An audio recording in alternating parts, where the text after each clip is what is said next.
అన్నీ కలిపి ఈ 3 నెలల కాలంలోనే దాదాపుగా 4 లక్షల ఉద్యోగాలు ఇవ్వగలిగాము అని చెప్పడానికి గర్వపడుతూనే ఉన్నా. కానీ ఒకవైపున ఈ ప్రయత్నాలన్నీ కూడా జరుగుతూ ఉన్నాక అన్నిటికన్నా విప్లవాత్మకమైన నిర్ణయం ఏమిటి అని అంటే, నా పిల్లల మీద మన పిల్లల మీద నాకు నమ్మకం ఉంచి 75% లోకల్ రిజర్వేషన్ తీసుకొస్తూ ఏకంగా ఒక చట్టాన్ని తీసుకొని రావడం. ఇది బహుశా దేశ చరిత్రలో ఎక్కడా జరగల. ఆంధ్ర రాష్ట్రం మొట్టమొదటిసారిగా ఒక విప్లవాత్మక నిర్ణయం తీసుకుంది. ఎందుకనంటే ఇక్కడున్న పరిస్థితులు అలా ఉన్నాయి. డిగ్రీ అయిపోయిన తర్వాత ఉద్యోగాల కోసం ఎక్కడికి వెళ్ళాలో అర్థం కాని పరిస్థితులు మన పిల్లలు ఉన్నారు. టైర్ 1 సిటీస్ హైదరాబాదు, బెంగళూరు, చెన్నై వంటి ప్రదేశాలు మనకు లేవు. కాబట్టి వీటిని అన్నింటినీ అధిగమించాలి అని అంటే మన పిల్లలను ఖచ్చితంగా ఇక్కడికే ఎవరైనా కూడా పరిశ్రమలు పెట్టడానికి వచ్చినప్పుడు వాళ్ళకు మన భూములు మనం ఇచ్చినప్పుడు ఖచ్చితంగా వాళ్ళు మన పిల్లలకు ఉద్యోగాలు ఇవ్వాలి అని అడగడంలో ధర్మం ఉంది అని చెప్పి గట్టిగా నమ్మి మన పిల్లల కోసం ఒక అడుగు ముందుకు వేశాం. ఈ అడుగు ముందుకు వేసినప్పుడు ఈ అడుగుతో పాటు ఛాలెంజెస్ కూడా ఉన్నాయి. నేను ఇంతకుముందు చెప్పా, ఆ ఛాలెంజు మన క్వాలిఫికేషన్ క్రైటీరియాను మనం పెంచుకోవడం, మనకున్న స్కిల్స్ను అప్గ్రేడ్ చేసుకోవడం. మన స్కిల్స్ను అప్గ్రేడ్ చేసుకోవాలనంటే విప్లవాత్మక మార్పులు మనం చదివే కోర్సుల్లో నుంచి రావాలి. మనం చదివే ప్రతి కోర్సు కూడా జాబ్ ఓరియంటెడ్ కోర్సు కింద మారాలి. ఇంజనీరింగ్ కాలేజీలు అయితేనేమి, IIITలు అయితేనేమి, ఇటువంటి ఏ కాలేజీలు అయితేనేమి, ఏ కోర్సులు అయితేనేమి, అన్ని కోర్సులు కూడా ఒకసారి రీవిజిట్ చేయాలి. రీవిజిట్ చేసేదానికి ఒక కమిటీని వేశారు. ఆ కమిటీలకు చెప్పిన మ్యాండేట్ కూడా ఏమిటి అంటే, ప్రతి కోర్సు రీవిజిట్ చేయండి, ప్రతి కోర్సు జాబ్ ఓరియంటెడ్ కోర్సెస్గా మార్చే కార్యక్రమం దిశగా అడుగులు వేయాలి అని చెప్పి మ్యాండేట్ కూడా ఇవ్వడం జరిగింది. ఇది జగన్మోహన్ రెడ్డి గారి ప్రభుత్వం విడుదల చేసిన షీటు. ఈ షీటులో అంట వారు 6 లక్షల ఉద్యోగాలు ఇచ్చారట. దీంట్లో రెగ్యులర్ ఉద్యోగాలు ఉన్నాయి, కాంట్రాక్ట్ ఉన్నాయి, అవుట్ సోర్సింగ్ ఉన్నాయి. రెగ్యులర్ ఉద్యోగాలు 1,84,000, కాంట్రాక్ట్ ఉద్యోగాలు 19,000, అవుట్ సోర్సింగ్ ఉద్యోగాలు దాదాపు 4 లక్షలు.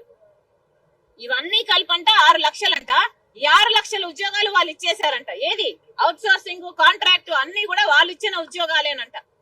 ఇవి కూడా రెగ్యులర్ చేసిన వీళ్ళు 1,84,000 ఉద్యోగాలని వీళ్ళు ఏదైతే అంటున్నారో, ఈ 1,04,000 ఉద్యోగాలలో ఏమున్నాయో తెలుసా?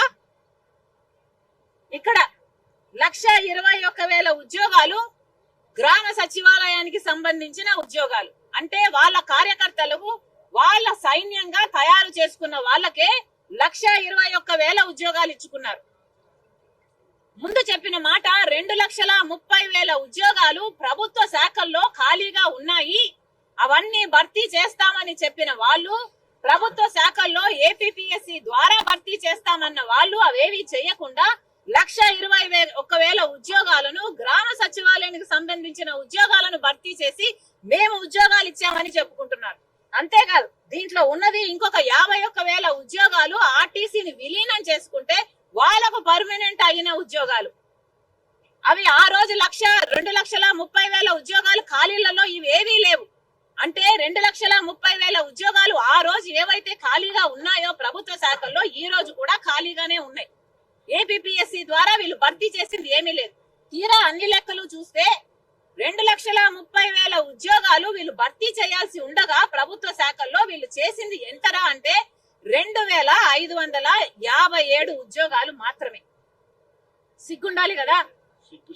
2,30,000 ఉద్యోగాలు ఏపీపీఎస్సీ ద్వారా మీరు ప్రభుత్వ శాఖల్లో భర్తీ చేస్తామని చెప్పి మీ సైన్యాన్ని తయారు చేసుకోవడానికి 1,20,000 ఉద్యోగాలు, ఆర్టీసీని విలీనం చేసుకొని 51,000 ఉద్యోగాలు, అలా తీసుకున్న 1,85,000 ఉద్యోగాలు మీరు భర్తీ చేస్తే అవి కాదు అనుకుంటూ అవుట్ సోర్సింగ్, కాంట్రాక్ట్ అన్ని కలుపుకొని మీరు 6 లక్షల ఉద్యోగాలు ఇచ్చుకుంటున్నామని డబ్బా కొట్టుకోవడానికి కొంచెమన్నా సిగ్గుండాలి కదా అని అడుగుతున్నాం. రాజశేఖర్ రెడ్డి గారు ఎలా పరిపాలన చేశాడు?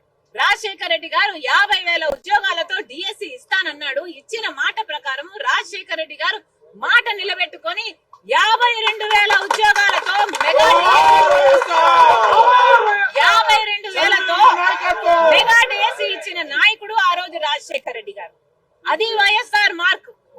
మరి జగనన్న గారు 2,30,000 ఉద్యోగాలు ఖాళీగా ఉన్నాయని చెప్తూనే 2,30,000 ఉద్యోగాలను మర్చిపోయి 23,000 ఉద్యోగాలు మెగా డిఎస్సి వేస్తానని చెప్పి 6,000 ఉద్యోగాలతో దగా డిఎస్సి.